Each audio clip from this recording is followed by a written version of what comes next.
ऐसा क्यों दिखता है भाई? अभिषेक बनर्जी के भी वकील आप ही होंगे, लालू जी के भी वकील आप ही होंगे, जगन मोहन रेड्डी के भी वकील आप ही होंगे, केजरीवाल के भी वकील आप ही होंगे, स्टालिन के भी वकील आप ही होंगे। पता नहीं जहां जहां भ्रष्टाचार है सबके वकील आप ही होंगे। तो थोड़ी शंका हो जाती है। हमें कोई आपत्ति नहीं है, आपका यह हक है, कानून आपको यह कहता है, इसकी इजाजत देता है कि आप किसी की वकालत कर सकते हैं, अदालत में कर सकते हैं। लेकिन जब शक गहराता है तो उसके पीछे का कारण यह है कि आखिर सारे क्लाइंट आपके ऐसे ही क्यों होते हैं? मित्रों, पिछले 50-70 वर्षों में ऐसा ऐसा कृत्य हुआ है, मैं कई बार जिक्र कर चुका हूं। कांग्रेस राज में सुप्रीम कोर्ट का जज इस्तीफा देकर के बन गया पार्लियामेंटेरियन, चुनाव लड़ दिया, हाई कोर्ट का जज, और फिर वो एमपी बन गया, फिर एमपी से इस्तीफा दिलवा दिया। इस्लाम साहब का नाम सुना होगा, इस्तीफा दिलवा दिया, फिर जज बनाया, फिर एलिवेट किया सुप्रीम कोर्ट में, सुप्रीम कोर्ट में फिर एक निर्णय दिया और निर्णय के बाद फिर इस्तीफा दे दिया और फिर राज्यसभा का सांसद बन गया। ये सब कुकृत्य हुए हैं इसी देश में।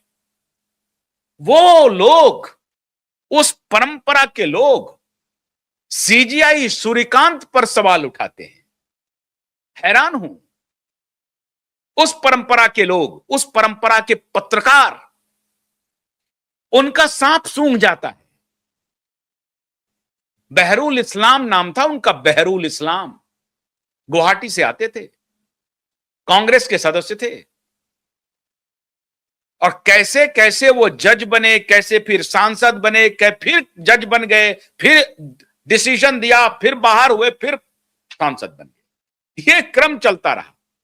मतलब ऐसा लग रहा था कि प्रधानमंत्री इंदिरा गांधी को जो मर्जी में आ रहा है वही किए जा रही है, जो मर्जी आ रहा है इसको बना दो जज।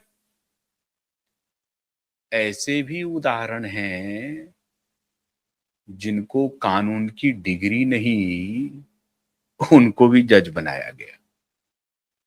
अब लीजिए साहब, अब मैं इस पर भी कोई टिप्पणी नहीं करूंगा। कानून की डिग्री नहीं है, ब्यूरोक्रेसी में है, जज बना दीजिए। बनाया गया। बेशर्मी की कई कीर्तिमाने हैं, कई कीर्तिमान। किस किस का जिक्र करूं मैं? ऐसी परिस्थिति में एक रोशनी की किरण दिखाई पड़ रही है चीफ जस्टिस सूर्यकांत के रूप में। क्यों? पुआल पर सो के आए हैं, मिट्टी से जुड़े हुए हैं, भारत की मिट्टी की खुशबू लिए हुए हैं। तो कह रहे हैं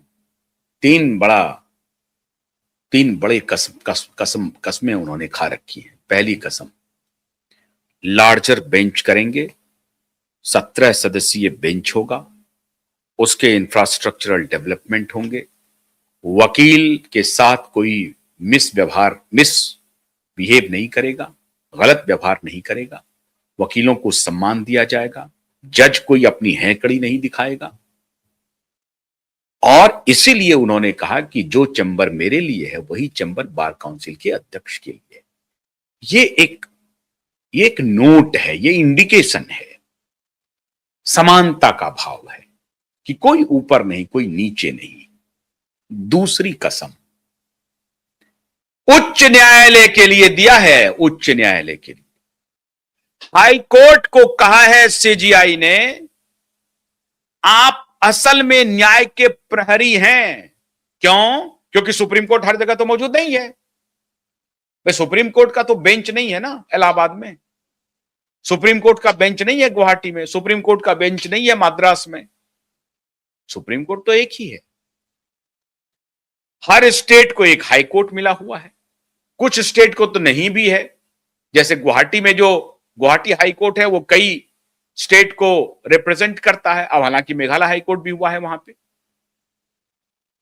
तो जितने स्टेट हैं जहां पर हाई कोर्ट के बेंच हैं, हाई कोर्ट हैं, उत्तर प्रदेश में हाई कोर्ट के 2 बेंच हैं, इलाहाबाद में है, लखनऊ में है। उसी तरीके से झारखंड में भी बेंच है। इस तरीके से उन्होंने उच्च न्यायालय को आदेश दिया है, निर्देश दिया है, संकेत किया है। अब मैं संकेत, निर्देश और आदेश क्यों कह रहा हूं? क्योंकि अगर संकेत है तो वही निर्देश है, और अगर निर्देश है तो समझिए सुप्रीम कोर्ट के चीफ जस्टिस बोल रहे हैं तो वह आदेश है, उसको संकेत ना समझें।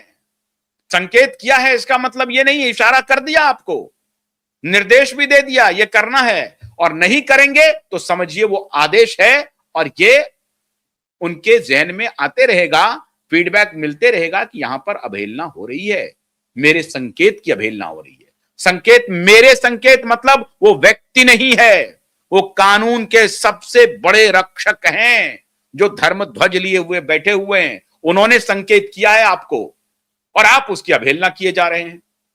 तो उच्च न्यायालय के लिए उन्होंने एक संदेश दिया है कि आपको न्याय का ध्वज थामना है, प्रोएक्टिव होना है, जनोन्मुख, जन उपयोगी, जन सरोकार, इन सारे शब्दों को ध्यान में रखते हुए आपको न्याय की कुर्सी पर बैठना है। सीधा कह दिया उच्च न्यायालय के सभी जजेस, माननीय जजेस से, माननीय न्यायाधीशों से, कि आपकी जिम्मेदारी बहुत बड़ी है।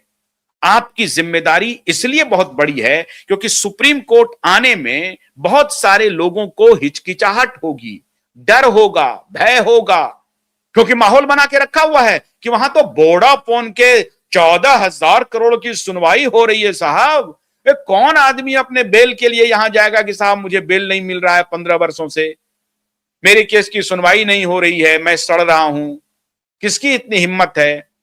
कोई फ्रॉड, कोई एडमिनिस्ट्रेशन फर्जी काम कर रहा है, बदमाशी कर रहा है, उसके फंडामेंटल राइट का उल्लंघन हो रहा है, लेकिन उसकी बेचारे की हैसियत नहीं है कि सुप्रीम कोर्ट जाए, क्योंकि वहां माहौल बना के रखा हुआ है। कपिल सिब्बल और हमारे अभिषेक मनु सिंघवी ने माहौल बना दिया है, अंग्रेजी में बोल बोल करके। ये हिंदी वाले डरे हुए हैं बेचारे, भाषाई जो क्लाइंट हैं वो तो और भी डरे हुए हैं, तेलुगु तमिल वाले, मराठी वाले, वो तो बेचारे हिंदी में भी सहज नहीं है। तो इस देश की लगभग 120-25 करोड़, 140 में से 120-25 करोड़ जनता तो इसी आस में है कि माई बाप मेरी कोई अर्जी सुन ले। 120-25 करोड़, इससे कम की बात मत समझिए आप। उनकी बेचारे की यही हालत है। इसीलिए उन्होंने हाई कोर्ट को कहा है कि आप जहां पर जिस स्टेट में हैं, आपकी जिम्मेदारी बड़ी है। आप ही अपने स्तर से कानून में, न्याय में भरोसा स्थापित करने के लिए कदम उठा सकते हैं, और आपको करना चाहिए। अगर ऐसा नहीं हो रहा है तो ठीक नहीं है। और तीसरी बात, उन्होंने नागरिकों से अपील की है, नागरिकों से भी कहा है कि आपको कभी यह नहीं मानना है कि न्याय हमसे बहुत दूर है। न्याय आपसे दूर नहीं है। आपको न्याय का दरवाजा खटखटाना है, और सुप्रीम कोर्ट आपके लिए 24 घंटे खुले हैं। आम लोगों में यह भरोसा दिला दिया। वकीलों से कहा, जजों को हिदायत दी कि वकीलों के खिलाफ जो दुर्भावनापूर्ण टिप्पणी करते हैं, हां, अगर कोई इस तरह की बदतमीजी आपके सामने आती है तो उसका भी बहुत गंभीरता पूर्वक आप उसका संज्ञान लें, उनके खिलाफ जो उपयुक्त कानूनी कार्रवाई है वो जरूर करें, लेकिन अननेसेसरी उन्हें हॉस्टाइल ना करें। उसे यह ना दिखाएं कि आप जज साहब हैं, वकील साहब पहले ही डर जाएंगे। तो जज और वकील के बीच में जो प्रतिस्पर्धा हो, लेकिन स्वस्थ हो, डिफरेंस ऑफ ओपिनियन हो, लेकिन for the sake of the justice हो। डिफरेंस ऑफ ओपिनियन इसलिए नहीं हो कि आपको हमारी सूरत अच्छी नहीं लग रही है, हमको आपकी सूरत अच्छी नहीं लग रही है, आपकी भाषा अच्छी नहीं लग रही है, हम अंग्रेजी जानते हैं, आप हिंदी में बोल रहे हैं, आप मराठी में बोल रहे हैं, मैं मराठी जानता हूं, आप अंग्रेजी में बोल रहे हैं। इस तरह की डिस्क्रिपेंसी न्यायालयों में नहीं होनी चाहिए। तो तीसरी बात जो कही वकीलों के लिए भी, जजों के लिए भी और आम जन के लिए भी कि आपके लिए 24 घंटे हमारे दरवाजे खुले हैं, उन्होंने विश्वास दिला दिया है जनता में कि ये अदालत पैसे वालों की जागीर नहीं है।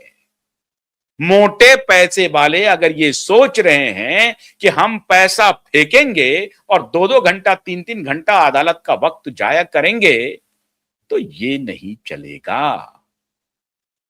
और इसीलिए उन्होंने एडवोकेट लूथरा को कहा कि निचली अदालत में जाइए, सामान्य प्रक्रिया से आइए, आपके पास चूंकि पैसे हैं तो आप सुप्रीम कोर्ट आ जाइएगा। ऐसा नहीं चलेगा, आपके क्लाइंट के पास पैसे हैं, आपको उन्होंने मोटी फीस दे दी है, आपने उनको पढ़ा दिया होगा, अरे मैं जा रहा हूं सुप्रीम कोर्ट, क्या बात करते हैं, अभी मैं फटाफट वहां से ले लूंगा आदेश। ऐसा ही आदेश ये चंद्रचूड़ के पुत्र ने दिलवाया था अपने क्लाइंट को, जिसका जिक्र हम पहले कर चुके हैं। अरे पाप तो इतने हुए हैं साहब इस न्याय के मंदिर में, जिसका कहना क्या।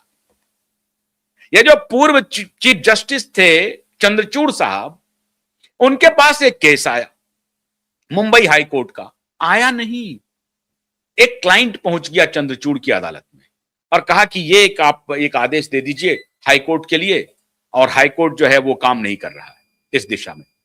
हाई कोर्ट को माननीय चंद्रचूड़ जी ने आदेश दे दिया। जब माननीय चंद्रचूड़ जी ने आदेश दे दिया हाई कोर्ट को कि भाई ये काम करिए, तो हाई कोर्ट ने कहा कि भाई ये केस तो मेरे पास आया ही नहीं है, आप क्यों आदेश दे रहे हैं, ये मेरे पास केस आया ही नहीं है। ऐसा सब कृत्य हुआ है, जो केस हाई कोर्ट के पास मौजूद नहीं है उस केस का फर्जी संज्ञान सुप्रीम कोर्ट में दिलवाया गया, और सुप्रीम कोर्ट से माननीय चंद्रचूड़ जी ने आदेश भी दे दिया हाई कोर्ट को कि ये फटाफट इसको सुनकर के निपटारा कीजिए। क्यों?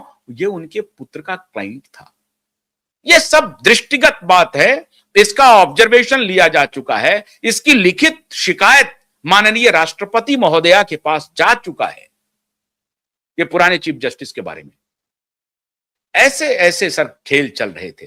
अब ऐसी परिस्थिति में माननीय चीफ जस्टिस सूर्यकांत जी की हर दिन का एक एक कदम भारत की न्याय व्यवस्था को मजबूत करने की दिशा में बढ़ रहा है। ये जो तीनों कस्में हैं, ये तीनों कस्में हमारे और आपके लिए बहुत उपयोगी है, और इस सब का असर आने वाले दिनों में देखिएगा न्याय व्यवस्था पर पड़ेगी और लोगों का भरोसा न्याय में होगा। दिशा और सुशांत को भी इससे न्याय मिलने की उम्मीद जग गई है, जग चुकी है, न्याय तो मिल ही रहा है। बहुत बहुत शुक्रिया, नमस्कार।